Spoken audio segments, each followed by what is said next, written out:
தமிழ்நாட்டின் இடைக்கால பட்ஜெட் நேத்து தாக்கல் செய்யப்பட்டிருக்கு. மாநில நிதி அமைச்சர் தங்கம் தென்னரசு அதை தாக்கல் செய்திருந்திருக்கிறாரு சட்டசபையில. சில தகவல் எனக்கு புரிந்தது, விரைவாக பார்த்துடலாம் இந்த வீடியோல. முதல்ல சில மெட்ரிக்ஸை பார்த்துடலாம். ஃபிஸ்கல் டெஃபிசிட் 2027 நிதியாண்டில் எதிர்பார்ப்பது 1.21 லட்சம் கோடி ரூபாய் ஃபிஸ்கல் டெஃபிசிட் இருக்கும்ன்ற எதிர்பார்ப்பு அவங்க கணிச்சிருக்கிறாங்க. அதாவது 1,21,949 கோடி ரூபாய் ஃபிஸ்கல் டெஃபிசிட்டாக இருக்கும்னு. இது போன நிதியாண்டு, அதாவது நடப்பு நிதியாண்டு, இன்னும் முடியலைங்க நடப்பு நிதியாண்டு, அதோடைய ரிவைஸ்ட் எஸ்டிமேட் பார்க்கும்போது 1.24 லட்சம் கோடி ரூபாய்னு சொல்லியிருக்கிறாங்க. ஸோ அதுடன் ஒப்பிடும்போது குறைவாகத்தான் அவங்க எதிர்பார்க்குறாங்க ஃபிஸ்கல் டெஃபிசிட் 2027.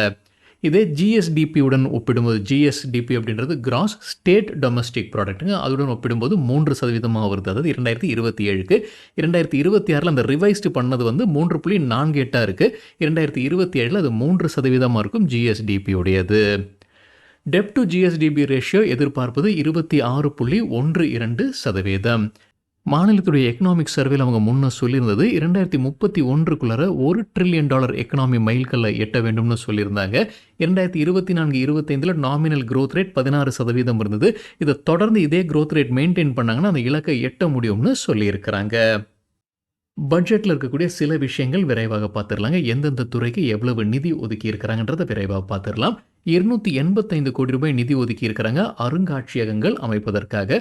குறிப்பாக தஞ்சாவூர், கங்கை கொண்ட சோழபுரம்ல அவங்க அமைக்க இருக்கிறாங்க. அதே போல் ஈரோடு மாவட்டத்தில், ராமநாதபுரம் மாவட்டத்தில், சென்னையில், திருவண்ணாமலையில் எல்லாமே அவங்க மியூசியம் அமைக்கிறாங்க. அதற்காக 285 கோடி ரூபாய் நிதி ஒதுக்கி இருக்கிறாங்க. மறுவாழ்வு முகாமில் வசிக்கும் இலங்கை தமிழர்களுக்கு வீடுகள் கட்டித்தரும் திட்டத்திற்காக 630 கோடி ரூபாய் நிதி ஒதுக்கி இருக்கிறாங்க. 6 லட்சம் மகளிர் சுய உதவி குழுக்கு 1.4 லட்சம் கோடி ரூபாய் கடன் வழங்கப்பட்டுள்ளதாக சொல்லியிருக்கிறாங்க. 19 தோழி விடுதிகள் அமைக்கப்பட்டுள்ளதாக நிதி அமைச்சர் தெரிவிச்சிருக்கிறாரு. பள்ளி கல்வித்துறைக்கு 48,534 கோடி ரூபாய் நிதி ஒதுக்கப்பட்டிருக்கு. இளைஞர் நலன் மற்றும் விளையாட்டுத்துறைக்கு 718 கோடி ரூபாய் நிதி ஒதுக்கப்பட்டிருக்கு. நதிக்கரை மேம்பாட்டு திட்டத்திற்காக 374 கோடி ரூபாய், மக்கள் நல்வாழ்வுத்துறைக்கு 22,090 கோடி ரூபாய், போக்குவரத்து துறைக்கு 13,062 கோடி ரூபாய், உயர்கல்வித்துறைக்கு 8,505 கோடி ரூபாய்.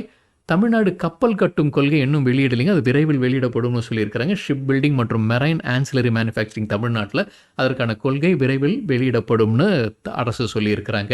சிறப்பு திட்ட செயலாக்கத்துறைக்கு 17,088 கோடி ரூபாய் நிதி ஒதுக்கப்பட்டிருக்கு. தகவல் தொழில்நுட்பத்துறைக்கு 219 கோடி ரூபாய் நிதி ஒதுக்கப்பட்டிருக்கு. மின்சார தேவைக்காக எரிசக்தி துறைக்கு 18,091 கோடி ரூபாய் நிதி ஒதுக்கப்பட்டிருக்கு.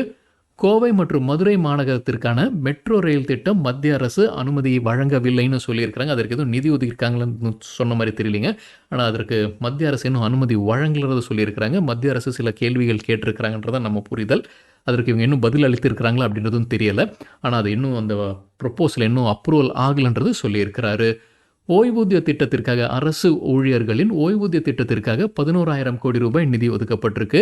நெடுஞ்சாலைத்துறை மற்றும் சிறு துறைமுகங்களுக்காக 21,132 கோடி ரூபாய் நிதி ஒதுக்கப்பட்டிருக்கு. 2026-27 நிதியாண்டிற்கான தமிழ்நாடு அரசின் கடன் எவ்வளவு இருக்கும்னு அவங்க கணிக்கிறாங்கன்னா 10.62 லட்சம் கோடி ரூபாயாக இருக்கும்னு அவங்க எதிர்பார்க்குறாங்க.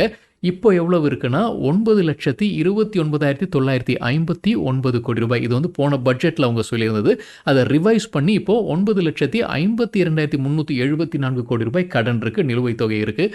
அவங்க போன பட்ஜெட்டில் சொன்னது 9,29,000, இப்போ வந்திருப்பது 9,52,374 கோடி ரூபாய். அதுலேயே அவங்க என்ன சொல்லியிருக்கிறாங்கன்னு ஒரு 10,000 கோடி ரூபாய் மத்திய அரசுடைய, 10,000ன்றது 9,500 கோடி ரூபாய்ங்க. 9,500 கோடி ரூபாய் மத்திய அரசில் கணக்கில் வர வேண்டியது இருக்குது. அது இன்னும் அந்த கணக்கில் வராமல் இருக்குது. அது மாநில அரசுடைய கணக்கில் இருக்குது. ஸோ அதை நீக்கிட்டோம் அப்படின்னா 9,42,851 கோடி ரூபாய் இப்போ இருக்கக்கூடிய கரண்ட் தமிழக அரசுக்கு. 2026-27 அடுத்த நிதியாண்டு முடிவுக்குள்ள அவங்க எதிர்பார்க்கக்கூடிய கடன் அளவு 10.62 லட்சம் கோடி ரூபாய்.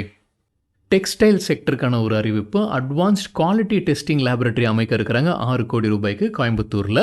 அதே போல் 10 ஹேண்ட்லூம் பார்க்ஸ் அமைக்கிறாங்க 20 கோடி ரூபாய்க்கு. Silk park அமைக்கிறாங்க.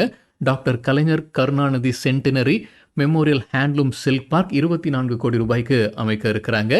மீன்பிடி மற்றும் மீனவர் நலனுக்காக 356 கோடி ரூபாய் நிதி ஒதுக்கியிருப்பதாக அமைச்சர் சொல்லியிருக்கிறாரு. டூரிசம் டிபார்ட்மெண்ட்டுக்கு 1394 கோடி ரூபாய் நிதி. ஆதி திராவிடர் மற்றும் ட்ரைபல் வெல்ஃபேர் டிபார்ட்மெண்ட்டுக்கு 3934 கோடி ரூபாய். டிபார்ட்மெண்ட் ஆஃப் வாட்டர் ரிசோர்ஸ்க்கு 10,076 கோடி ரூபாய் நிதி ஒதுக்கப்பட்டிருக்கு. MSME micro small and medium என்டர்பிரைசஸ்க்கு 1943 கோடி ரூபாய் நிதி ஒதுக்கப்பட்டிருக்கு. வெல்ஃபேர் ஆஃப் பர்சன்ஸ் வித் டிசபிலிட்டிஸ்க்கு 1471 கோடி ரூபாய் நிதி ஒதுக்கப்பட்டிருக்கு. சரிங்க, இதுதான் சில விஷயங்கள் என்னுடைய பார்வைக்கு எட்டியது தமிழக பட்ஜெட்ல இருந்து. இந்த பட்ஜெட்ல ஏதாவது விட்டு போயிருக்கு அப்படின்னு நினைச்சீங்கன்னா தயவு செய்து கமெண்ட் செக்ஷன்ல பகிர்ந்து கொள்ளுங்க. நன்றி, வணக்கம்.